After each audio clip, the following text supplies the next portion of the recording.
Oi, meus amigos e família, tudo bom com vocês? Eu vou comer. Faz um tempo que eu não venho aqui, não faço uma live com vocês e a gente meio que ficou meio ocupado aqui no último ano, que se você não sabe, a gente teve uma adoção do nosso filho mais novo, o Eisa.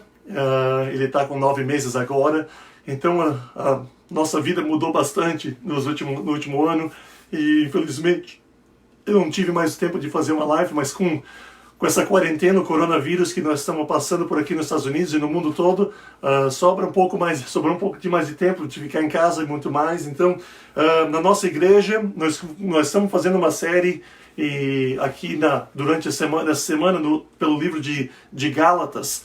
E eu falei para minha esposa, para Emma, eu falei, já que eu acabei de fazer uma em inglês, eu vou fazer uma em português também agora e pôr aqui no site para vocês, no Facebook. E daí vocês podem dividir isso, mandar lá o share, como é que é, o compartilhar com os amigos, com os outros.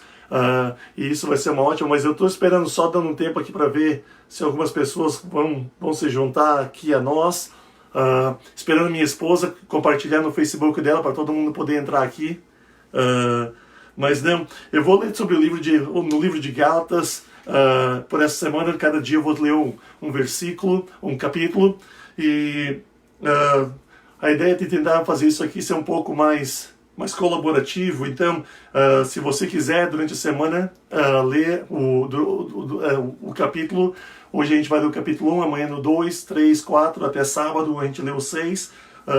Você quiser ler já à frente e selecionar um verso que você gosta e tudo mais, um verso que chamou a atenção, e daí quando a gente estiver aqui, põe nos comentários e a gente pode conversar sobre isso. A minha tia está assistindo. Obrigado, tia Cida, primeira, viu? Mas a gente só queria dar ler uma passagem aqui de Gálatas, capítulo 1. Mas antes de a gente ler, eu quero falar sobre qual o propósito do livro de Gálatas.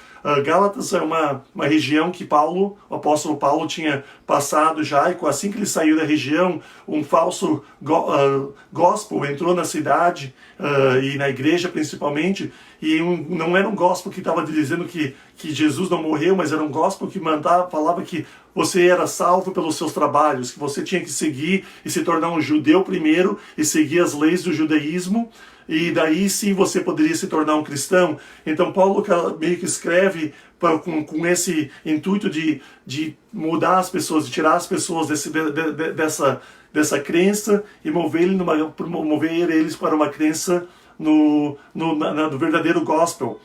O livro é meio que é dividido em 3 partes. Na primeira parte, capítulo 1 e 2, Paulo fala sobre a autenticidade da mensagem que Paulo está pregando, a mensagem que Jesus Cristo revelou para ele, a integridade dele e da verdade da palavra. E daí na segunda parte, em capítulo 3 e 4, Paulo fala sobre o caminho da salvação, a maneira que uma pessoa é salva, e que os que creem, eles são filhos e filhas e não mais escravos da lei. E daí no versículo do capítulo 5 e 6, a gente vê um caminho para se liberar, para ser liberado do legalismo da época. Mas a gente vai ler aqui, eu vou ler o capítulo 1, e daí eu vou querer parar em alguns momentos aqui para falar um pouco sobre os versos. Então Paulo escreve em Gálatas 1, fala: Eu, Paulo, escrevo essa carta, e eu que fui chamado para ser apóstolo, não por pessoas ou por meio de uma pessoa, mas por Jesus Cristo e por Deus, o Pai, que ressuscitou Jesus da morte. Todos os irmãos que estão aqui comigo mandam saudações a igrejas da Galácia. Que a graça e a paz de Deus, o nosso Pai, e o Senhor Jesus Cristo estejam com vocês. Em obediência à vontade do nosso Deus e Pai, Cristo se entregou para ser morto, a fim de tirar os nossos pecados e assim nos livrar deste mundo mau. A Deus seja glória para todo o sempre. Amém. Eu adoro essa primeira passagem, abertura, saudação aqui do livro de Gálatas, que o Senhor Jesus Cristo, nosso Senhor e Salvador, o Senhor por quem a gente encontra a nossa salvação. E uma das coisas que ele fala que foi pela obediência do nosso Pai, de Deus o nosso Pai, que Cristo se entregou para ser morto. Que não era só a vontade do Filho de ir para a cruz e morrer pelos nossos pecados, mas era a vontade do Pai para ele ser entregado na cruz. E daí ele continua e fala, a fim de tirar os nossos pecados e assim nos livrar desse mundo mal. Uma das coisas que eu acho interessante aqui, que quando a gente fala sobre o gospel e a palavra de Deus, ele não fala somente de se livrar dos nossos pecados e do mundo mal, não só do futuro, eu sou salvo e eu não vou para o inferno mais, que a salvação não é só a salvação para o futuro, mas a salvação é no presente, que nos livra dos nossos pecados e nos salva desse mundo mal que nós vivemos agora. E a salvação é uma coisa que é para ser vivida a todo dia. Não é uma salvação que é só é um seguro de vida, um seguro de eternidade. Que a salvação é uma coisa para ser vivida a cada momento na vida do cristão. Minha esposa estava aqui com o nosso filho, eu ia mostrar ele na cama para vocês, mas se ela voltar eu mostro. Cadê ela? Vem aqui rapidinho. Tá vendo? Esse é o nosso pequeno Asa, se você não conhece ele ainda. Eu vou dar um pouco de mais luz aí. Muito lindo, né? Oi! Ó, que é esse bebê ali, ó? Tá vendo? Que é? É o Então, Asa, né? Ele tá pequenininho ainda. Mas, continuando aqui agora, a segunda parte que vem eu estou muito admirado com vocês, pois estão abandonando tão depressa aquele que os chamou por meio da graça de Cristo e estão aceitando outro evangelho. Na verdade, não existe outro evangelho. Deixa eu dar uma pausa aqui, porque é interessante que ele fala que ele está admirado como as pessoas que acreditaram no Evangelho da graça de Deus, assim que ele saiu da cidade, eles abandonaram tão rapidamente o Evangelho de Deus para acreditar num outro Evangelho. E daí ele faz esse pequena frasezinha aqui que nós temos aqui, que fala, e na verdade não existe outro Evangelho. E uma coisa que o cristão precisa acreditar, que não existe outros evangelhos. Que só existe um evangelho, e esse é o evangelho da graça de Jesus Cristo, que nós somos salvos pela graça de Jesus Cristo, o trabalho que Jesus fez na cruz por todos nós. Que não existe um outro evangelho que é a graça mais o trabalho, a graça mais isso, a graça mais aquilo. Não existe. O único evangelho que existe é o evangelho da graça de Deus, que nós somos salvos pela graça de Deus. Então, e uma coisa que eu acho interessante é que assim que Paulo saiu, as pessoas esqueceram do Evangelho da Graça e foram acreditar em outro Evangelho que não existe. E a gente vive no mundo hoje, especialmente com igrejas não podendo se encontrar fisicamente agora, que um dos medos que eu tenho é que se você não continuar a ler a Escritura, ler a sua Bíblia, estudar a Palavra de Deus, passar tempo com outros crentes em comunhão, através do Facebook ou WhatsApp, qualquer que seja, que muito rapidamente nós podemos esquecer o Evangelho e abandonar o Evangelho da graça de Deus e começar a acreditar num falso Evangelho. Ele fala, na verdade não existe outro evangelho, porém eu falo assim porque há algumas pessoas que estão perturbando vocês, querendo mudar o evangelho de Cristo. Mas se alguém, mesmo que seja nós, ou um anjo de céu, anunciar a você um evangelho diferente daquele que temos anunciado, que seja amaldiçoado. Pois já dissemos antes, repetimos, se alguém anunciar um evangelho diferente daquele que vocês aceitaram, que essa pessoa seja amaldiçoada. Por acaso eu procuro a aprovação das pessoas? Não. O que eu quero é a aprovação de Deus. Será que agora estou querendo agradar as pessoas? Se estivesse, não seria servo de Cristo. Uma coisa que a gente tem que entender, que se nós passarmos todos os nossos momentos tentando agradar uma outra pessoa, ao invés de tentar agradar a Cristo, nós paramos de acreditar no Evangelho de Cristo. Nós paramos de ser servos de Cristo. Que o nosso testemunho tem que ser para agradar a Cristo.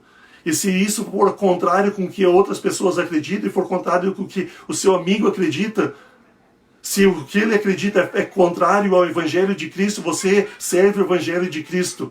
Porque você continua sendo o servo de Cristo.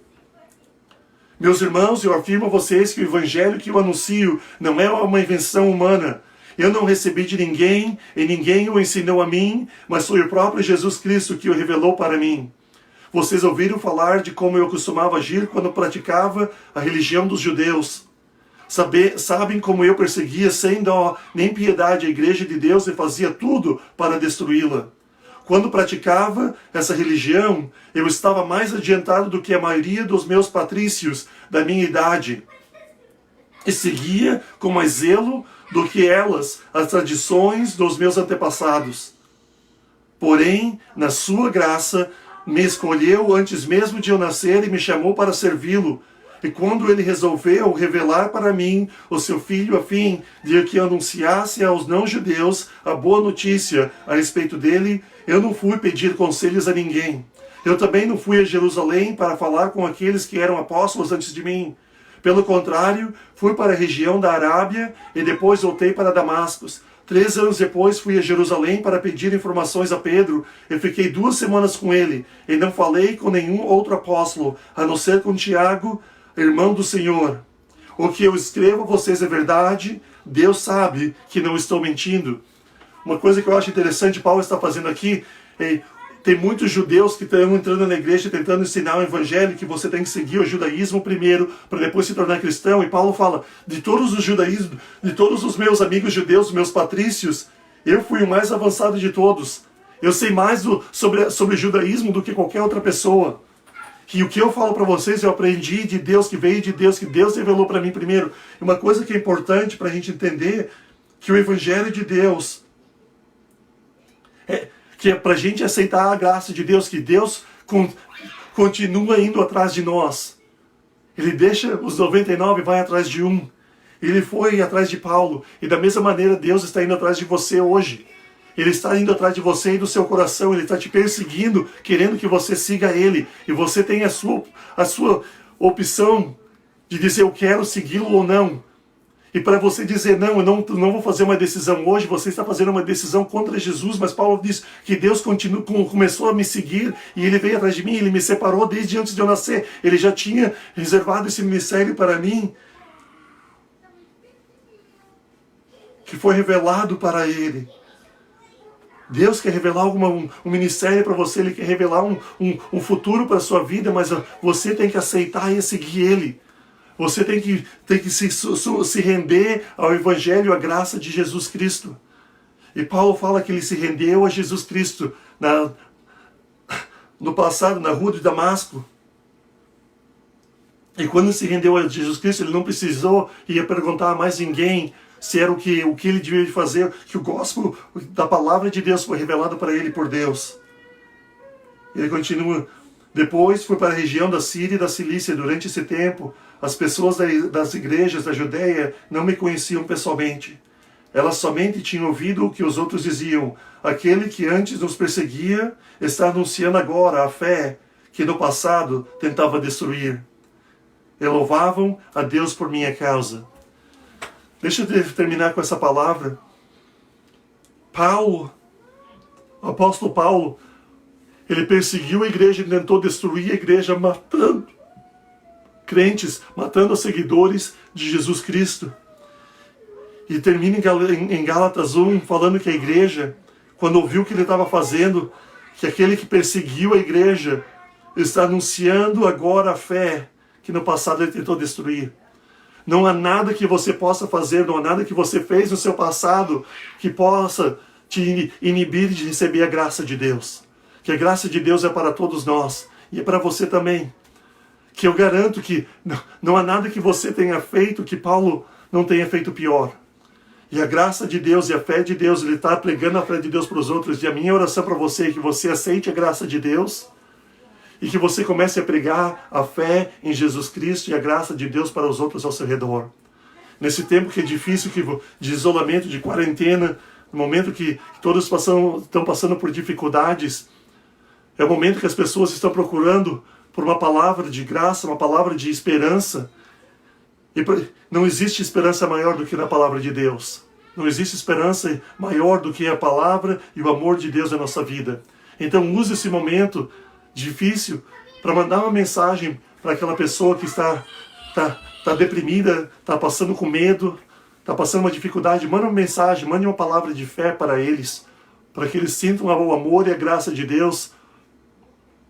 Se você tem uma pessoa mais idosa na sua família, que você vá no mercado, faça compra para eles, deixa a compra na casa deles para eles poderem ficar em casa para proteger eles.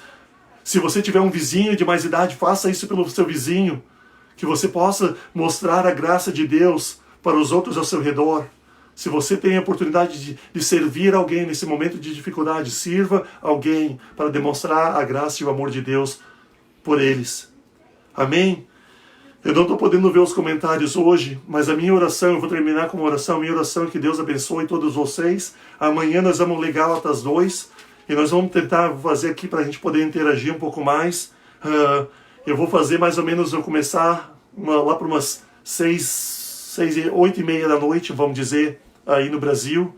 Então, compartilhem esse vídeo, leiam o livro de Gálatas, e que Deus abençoe e guarde vocês hoje e essa semana, e que a paz de Deus esteja com vocês. Senhor, eu peço que o Senhor esteja com todas as pessoas do Brasil hoje, que o Senhor esteja com as pessoas e os voluntários, os médicos, os doutores que vão estar cuidando de tantas pessoas nessas próximas semanas. Que a sua paz, a sua graça estejam sobre ele, que o Senhor os proteja. Senhor, eu peço especialmente discernimento para os líderes de governo do Brasil que estão liderando sobre esse coronavírus, em o que fazer, o que não fazer. Que o Senhor dê para eles entendimento de fazer as coisas corretas. Que o Senhor esteja com as pessoas que estão doentes agora, com as pessoas que já têm o Covid, que o Senhor abençoe e proteja eles e os cure. E o Senhor esteja com aqueles que não têm ainda, que o Senhor proteja a todos eles desse vírus agora. Que o Senhor não só proteja eles fisicamente, mas proteja as casas, os negócios, financeiramente, Senhor, que muita gente vai passar por muita dificuldade nos próximos meses financeiramente, com trabalho, com empresas. Que o Senhor que nós como os cristãos, que nós podemos ajudar, e que o Senhor ajude e dê o que for necessário para a sustância das pessoas agora,